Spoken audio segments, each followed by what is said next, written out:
guys, and I just bought these new things. But anyways, this is a crash. This crash took place on May 26, 2006.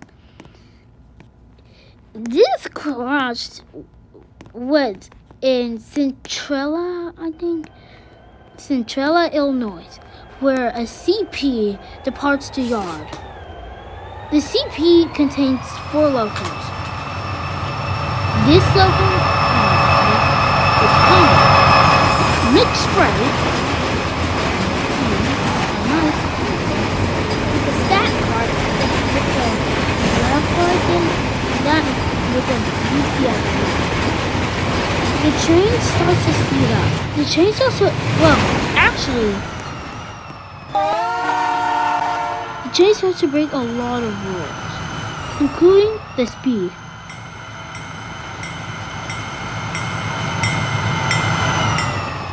And it becomes a bad thing. He speeds through the city, the town. But you know one law that's really important? He disobeys the signal.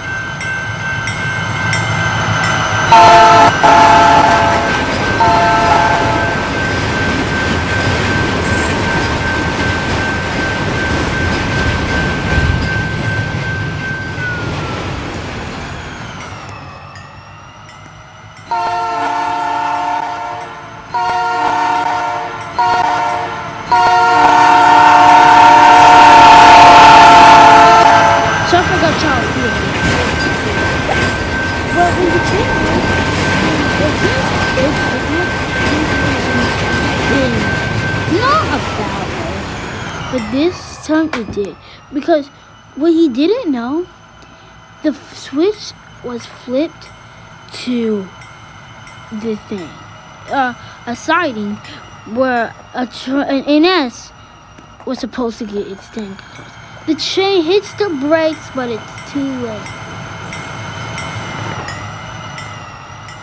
At full speed, CN hits the rail cars. Well, the stat cars. Most of the stat cars are derailed. Well, the 3, because they were the only ones included. Well, the CN locomotives were also derailed. Carmel was flipped to its side. And the first 4 cars were derailed of the CN. But people wonder, how can such a crash happen like this? Well, the first 5 cars, sorry.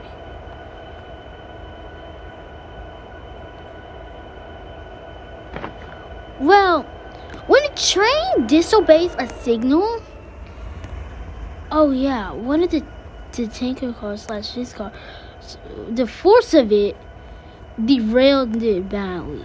But anyways, how did such a crash happen like this? Well, it's easy.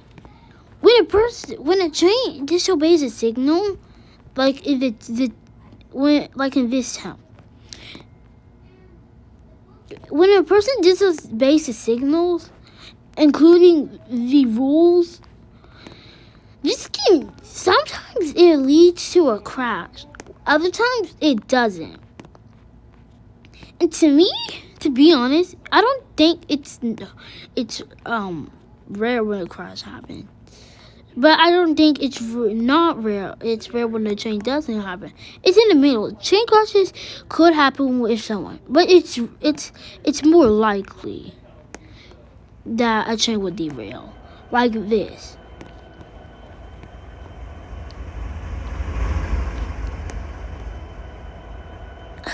Just look at the damage on these things.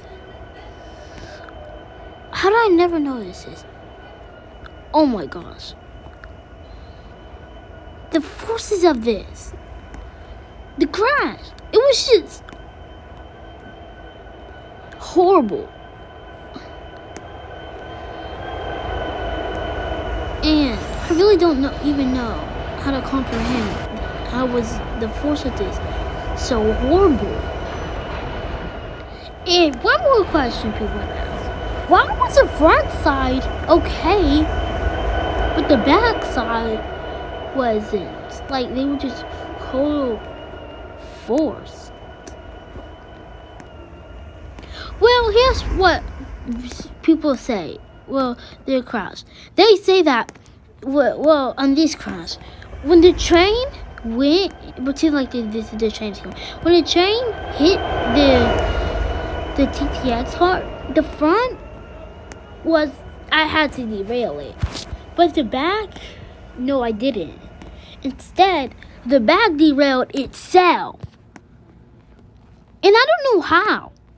Because they're TTX cars. They're little. And that's something I don't know. I think it's because of the force of the collision. The fact how it was going full speed. But that's something I don't even know.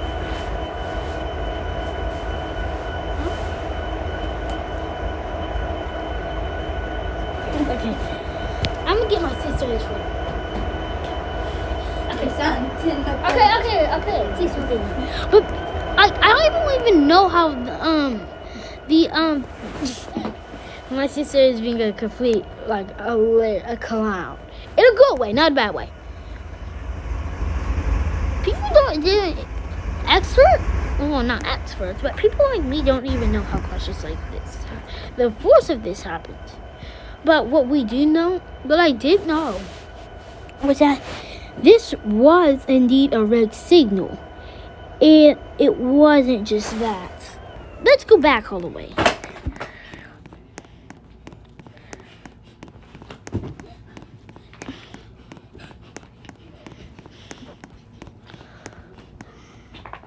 There was also a couple of red signals over here, like this.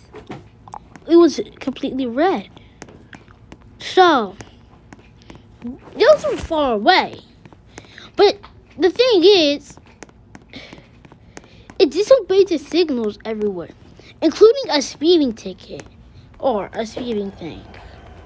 Now, the person himself / the whole Canada Pacific have to pay damages of this. The damage cost of it was like 1.1 million. No, about 700,000. But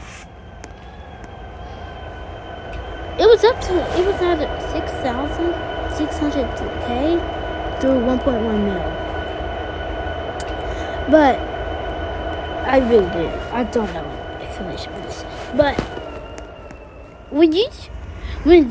since the train, the CN, since CN 2462, since the engineer disobeyed so much laws, also no casualties, but they were injured. They bailed out of the train, causing them to severely cut themselves. They're okay, because now they do have a little scar, kind of, because they cut themselves really badly there.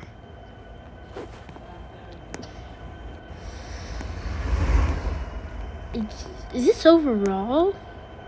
Wouldn't it happen if two things. The switch, but it wasn't really the switch's fault. It was the CN's driver. And this wasn't the only time the CN driver had gotten into a crash like this. Because the CN driver was hired in 1994. And in 1998, it got into a train versus car wreck. Because, the train derailed the train. It wasn't bad, and no one was injured. But what it should have been stopped, well, it kind of collided head on. It collided at 20 miles an hour. No, it was at 6. At 6 miles an hour, it collided into the a. This is when he was driving CSX. He collided into an NS. It wasn't as bad, but they were fined huge. Soon CN hired him. Not in Canada though, but he still really didn't care. In 4 years prior to this, aka 2002, he got into he got into another wreck. This time it was a Chamberlain's car, but it wasn't his car. But a couple of years later, in 2012, he got into another wreck. And soon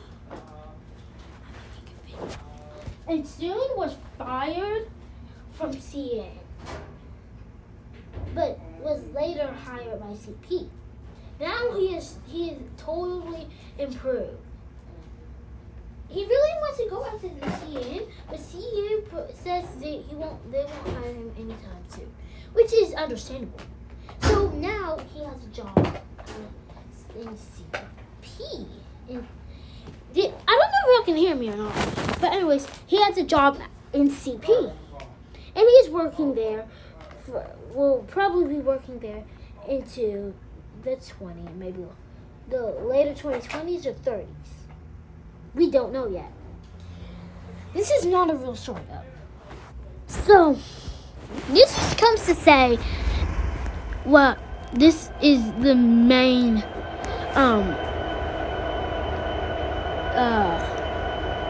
what is it called again?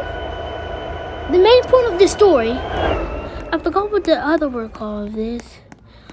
But anyways, the main point of the story is obey signals and stuff. Because if you don't, it can cost you your life.